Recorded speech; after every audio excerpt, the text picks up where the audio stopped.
Hello, good morning! Ito na pala yung kinabukasan pagkatapos ng grand opening. Nakapaglinis na rin pala ako dyan. Siyempre, expected ko na pagdating ko na hindi ganun kalinis ang clinic. Kaya ako ito, nakapaglinis na, nakapagligpit-ligpit na. Kaya ready na ulit sa panibagong araw namin ni Doc. Yung mga wine na yun, ayun pala yung regalo sa kanya ng mga bisita niya kahapon. At ito namang isang bouquet rose ay regalo sa kanya ng kanyang best friend. Gustong gusto ko talaga nakakita ng mga flower. Nakaka-good vibes tignan. Meron pala kaming naka-appointment na pasyente ngayong araw. Kaya ako, naready ko na yung mga dapat gawin para mamaya pagdating ni Doc, okay na.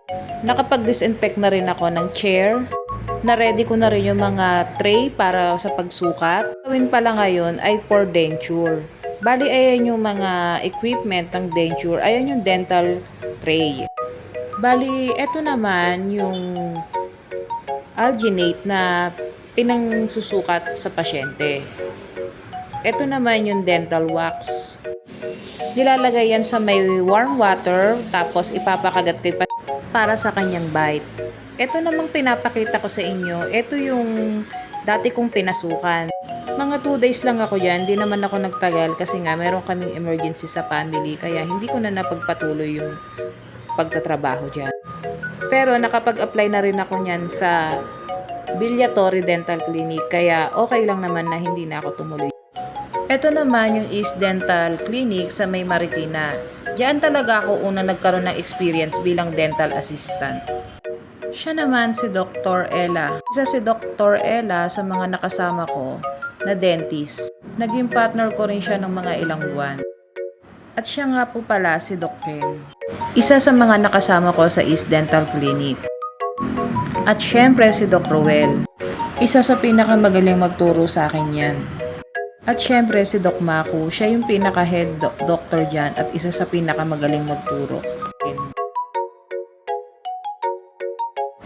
Kung hindi dahil sa kanila, hindi ko matututunan maging dental assistant. Kaya sobrang nagpapasalamat ako sa mga doktor na yan kasi kung hindi dahil sa kanila, talagang wala akong kaalam-alam. Matyaga sila ituro yung mga bagay-bagay. May mga times na pagkatapos ng work, ayan, nag-chill-chill kami, pupunta kami sa ibang clinic. Ayan, kakain kami sa labas. Ang tawag nga dyan ni Doc Roel monthly eating daw. Isa yan sa mga namimiss ko noong nandyan pa ako sa East Dental Clinic.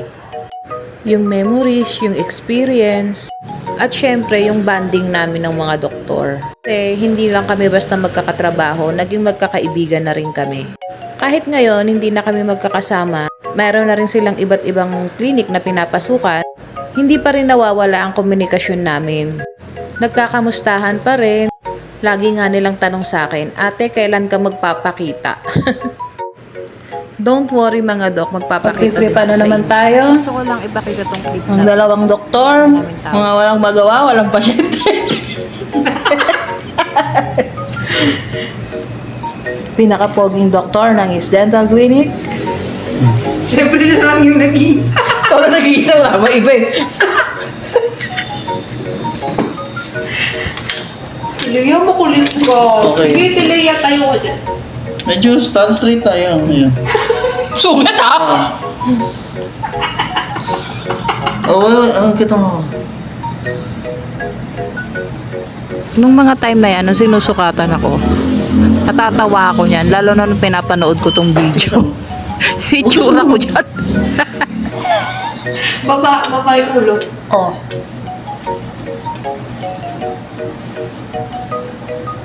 Kung mapapansin nyo, hindi ko na masyadong tinitignan yan si Doc Ella kasi natatawa talaga ako, pinipigilan ko. Bawal kasing gumalaw pag ganyan.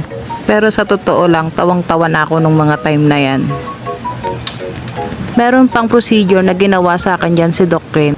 Nagbawas siya ng balat sa gilagid ko para daw magpantay yung veneers na ilalagay nila sa akin. Ang likot ni Ate Leng. Ay, tumatawa pa. Tas, susunod eh. Papas ko. Iniiwasan. Tapos magsasabi niya sa pasyente, Dok. Sabi niya yung patient makulit. Siya din naman pala magulo. Tumatawa kasi si Doc! Ay, ang tayo yung araw. Ang gulo kasi natin Leia eh. Mali! Hindi, okay na yun sa prank Habang habang tayo. ina-edit ko tong vlog na to, Okay na yun, Dok. lalo ko silang namimiss. Sige, sige.